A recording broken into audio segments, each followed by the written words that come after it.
Let's continue chapter 1. Causes of economic problem or why does economic problem arise? First, क्यों arise होती है economic problem? क्या उसके causes है? First, scarcity of resources.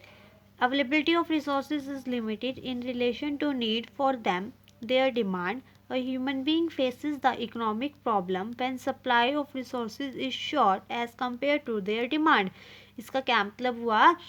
Ability of resources मतलब जितने आपके पास रिसोर्सेज अवेलेबल है वो क्या है, लिमिटेड है, कम है। किसके रिलेशन में? डिमांड की रिलेशन में। डिमांड ज़्यादा है और रिसोर्सेज कम है। ह्यूमन बीइंग को कब इकोनॉमिक प्रॉब्लम फेस करनी पड़ती है? जब सप्लाई है जो रिसोर्सेज की क्या होती है, कम होती है। किसके कंपेयर में, किसके कंपैरिजन में? डिमांड के कंपैरिजन में। उसको क्या बोलते हैं? Scarcity of resources. तब अपने इकोनॉमिक प्रॉब्लम अराइज होती है।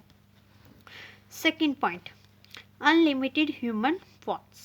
Human wants are recurring in nature. मतलब बार बार ही recur होती है. This is based on the human psychological behavior that as soon as one want is satisfied, another new want would take place. Some of our wants are basic, like the wants for food, clothing, shelter, etc. While some of our wants grow with our income, like wants for comfort and luxuries. इसका क्या मतलब हुआ? Human wants क्या होती है? रेकुरल, मतलब एक want खत्म हुई दूसरी स्टार्ट हुई।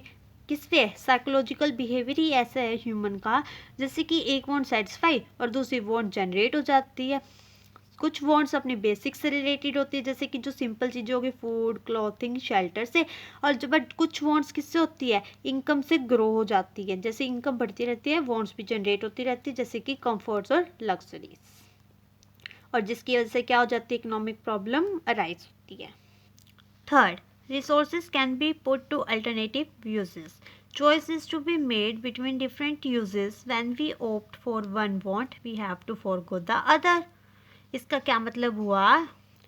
चॉइस करनी पड़ती है, आपको डिसीजन लेना पड़ता है अलग अलग यूजेस के अंदर। जब आप एक चीज़ को वांट, जो अपनी इच्छा है उसको अडॉप्ट करते हैं, तो दूसरी चीज़ को हमें छोड़ना पड़ता है। जैसे कि for example, your 10 rupee note does not force you to buy only pen or only chocolate, rather it can be used in various ways in any denomination. इसका क्या मतलब हुआ? जैसे कि आप ये लगाओ, आपके पास 10 रुपी का नोट है, ये आपको फोर्स तो नहीं कर रहा कि आप एक पेन ही खरीदो या चॉकलेट खरीदो, कुछ भी खरीद सकते हो। तो एक चीज़ को अडॉप्ट करना पड़ता है और दूसरी चीज़ को छोड़ना पड़ता है। So a choice has to be made as to how should limited resources be spend in order to attain maximum satisfaction. मतलब कि अपने लिमिटेड रिसोर्सेज को इस तरीके से यूज़ करेंगे, इस तरीके से चॉइस करेंगे ताकि आपको ज़्यादा से ज़्यादा क्या मिल सके? Satisfaction. Next topic, opportunity cost. Opportunity cost होती क्या है? Opportunity cost is defined as the value of factor in its next best alternative use, और it is the cost of the forgone sacrifice alternative. क्या मतलब हुआ? जो value of factor है अगले नेक्स्ट बेस्ट अल्टरनेटिव यूज़ के अंदर, क्या फिर जो अपन ने फोरगोन कर दी है, सेक्रीफाइस की है, जो आपको एक चीज़ लेने के लिए दूसरी चीज़ को जो छोड़ना पड़ा है, वो क्या है? Opportunity cost. For example, if I buy a pizza, आपने एक पिज़्ज़ा खरीदा, then I can not afford the movies, मतलब आप टिकट नहीं अफोर्ड कर पाओगे मूवी की क्योंकि आपने पिज़्ज़ा खा लिया.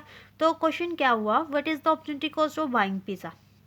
क्या आंसर आएगा? आई can not afford the movie is the opportunity cost of buying a pizza. जब आपने पिज़्ज़ा खरीदा, आप मूवी की टिकट नहीं अफोर्ड कर पा रहे हो, तो जो टिकट नहीं अफोर्ड कर पा रहे हो वो क्या? आपकी अपॉर्चुनिटी कॉस्ट.